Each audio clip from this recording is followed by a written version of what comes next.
Ya,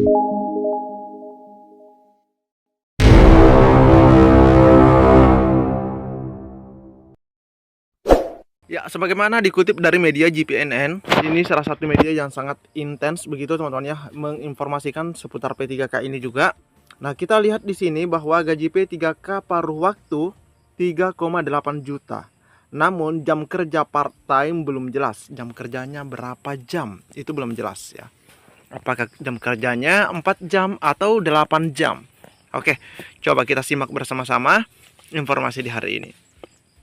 Hingga saat ini belum ada regulasi yang bisa menjadi rujukan instansi untuk menetapkan berapa gaji P3K paruh waktu. Nah, diketahui honorer yang sudah mengikuti seluruh tahapan seleksi P3K, ingat ya, yang sudah mengikuti seluruh tahapan teman-teman ya, seluruh tahapan seleksi P3K 2024, tetapi tidak mendapatkan formasi alias tidak lulus, maka diangkat menjadi P3K paruh waktu. Saat ini, para honorer yang sudah dinyatakan lulus seleksi P3K 2024 tahap 1 sudah didorong cepat untuk mengurus persyaratan untuk pengusulan NIP atau NIP P3K.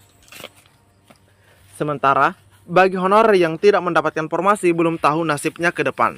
Jika benar, akan dialihkan menjadi P3K paruh waktu seperti yang dijanjikan. Lantas, kapan akan dilakukan? Nah, ini pertanyaan menarik. Lantas kapan? Kalaupun masuk paruh waktu, kapan? Teman-teman ya. Dan berapa gaji P3K paruh waktu? Nah, ini menarik. Jika gaji P3K paruh waktu sama dengan yang diterima selama menjadi honorer, adilkah itu? Adilkah jika honor K2 yang sudah puluhan tahun mengabdi tetapi tidak mendapatkan formasi dan diangkat menjadi P3K paruh waktu dengan gaji minim, terlebih di daerah yang lemah finansial? Kalau di daerah DKI ya mungkin masih mending teman-teman ya gajinya. Tapi kalau di daerah-daerah yang dananya itu minim, nah ini yang memprihatinkan. Yang hanya mampu menggaji honorer tidak sampai 500.000 per bulan. Adilkah? Bukan hanya soal berapa gaji P3K paruh waktu. Mekanisme pengangkatan honorer jadi P3K paruh waktu, kapan waktunya, bagaimana sistem dan jam kerjanya, juga belum diatur secara mendetail. Yang mana seharusnya ini sudah diatur dalam PP ya. Manajemen yang sudah lama teman-teman ya, sudah lama sekali, tapi belum juga terbit. Nah, para pejabat terkait di daerah pun belum bisa memberikan jawaban ketika ditanya mengenai beberapa hal tersebut yang di atas tadi teman-teman ya. Oke. Tapi kenapa ada angka 3,8 juta? Kepala Dinas Pendidikan Kota Palembang, Adrianus Amri di Palembang, mengatakan pihaknya masih menunggu bagaimana regulasi terkait dengan pengalihan honorer menjadi P3K paruh waktu. Adapun yang tidak masuk atau lolos P3K nantinya akan menjadi P3K paruh waktu. Namun, kami masih menunggu bagaimana sistem paruh waktu tersebut. Nah, selanjutnya, gaji P3K paruh waktu setara UMP. Wah, nah ini sudah mulai. Gaji P3K paruh waktu setara UMP, upah minimum provinsi. Kepala BKD Provinsi Gorontalo, Ripki Katili di Gorontalo, pada tanggal 8 Januari mengatakan, kemungkinan besar honorer database BKN yang tidak mendapatkan formasi pada seleksi P3K 2024 di tahap 1, tetapi tidak bisa mengikuti seleksi P3K tahap 2, akan dialihkan menjadi P3K paruh waktu. Nah, bagi honorer yang ikut seleksi, terus memenuhi ranking dan kuota, maka akan otomatis menjadi full time. Nah, ini aman.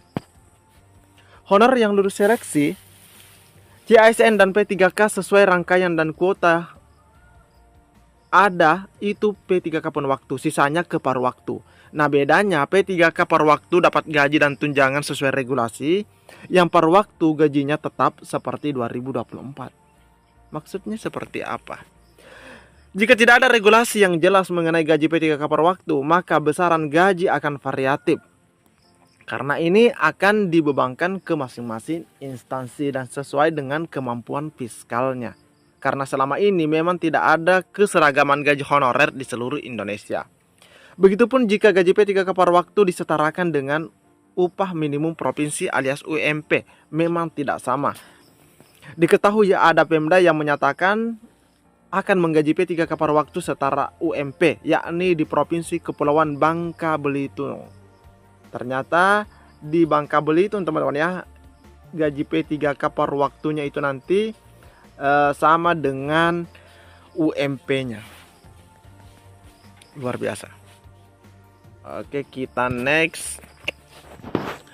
Kepala Badan Kepegawaian Pelatihan Sumber Daya Manusia Kepulauan Bangka Belitung, yaitu Susanti, mengatakan pegawai honor yang tidak lulus seleksi P3K 2024 tahap 1 akan dialihkan ke paruh waktu.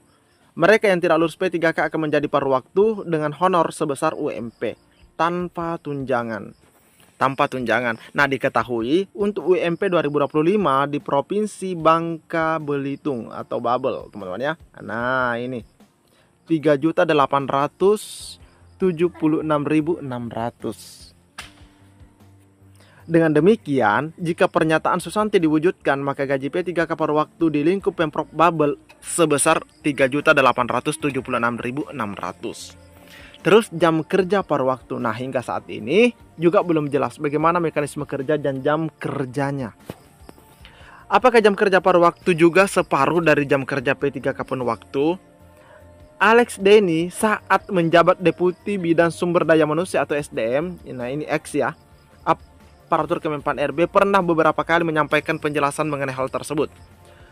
Seusai uji publik RUU ASN di Universitas Negeri Semarang, Rabu pada 26 Juli yang lalu, 2023, Alex sempat menyinggung konsep P3K part-time. Nah ini Bapak Alex Denny ya. Kalau teman-teman sering mengikuti informasi P3K di channel ini atau di channel-channel informasi P3K lainnya pastinya tahu. Di mana Alex Denny mengatakan bahwa konsep paruh waktu bagi P3K adil bagi tenaga honorer. Alex Denny menjelaskan, pendapatan yang diterima pekerja honor selama ini tidak akan turun setelah berstatus P3K paruh waktu. P3K bekerja paruh waktu memastikan solusi pendapatan mereka tidak berkurang, tetapi jam kerja disesuaikan agar lebih adil.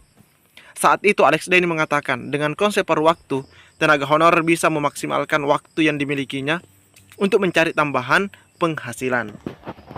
Nah, makanya seperti itu teman-teman. Jadi setelah jam kerjanya habis, nah dia bisa cari tambahan penghasilan lainnya.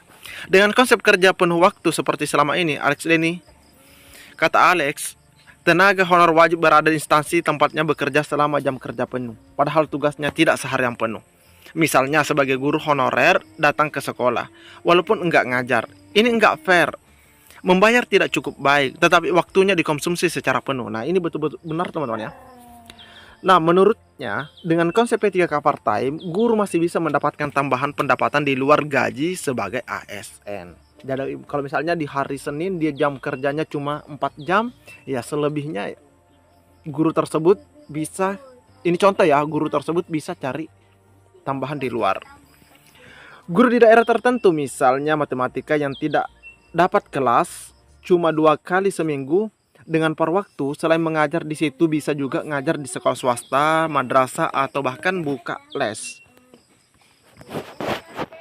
Alex juga mengatakan bahwa konsep P3K paruh waktu bisa ditetapkan hampir di seluruh bidang pekerjaan. Hampir ya, hampir teman-teman ya.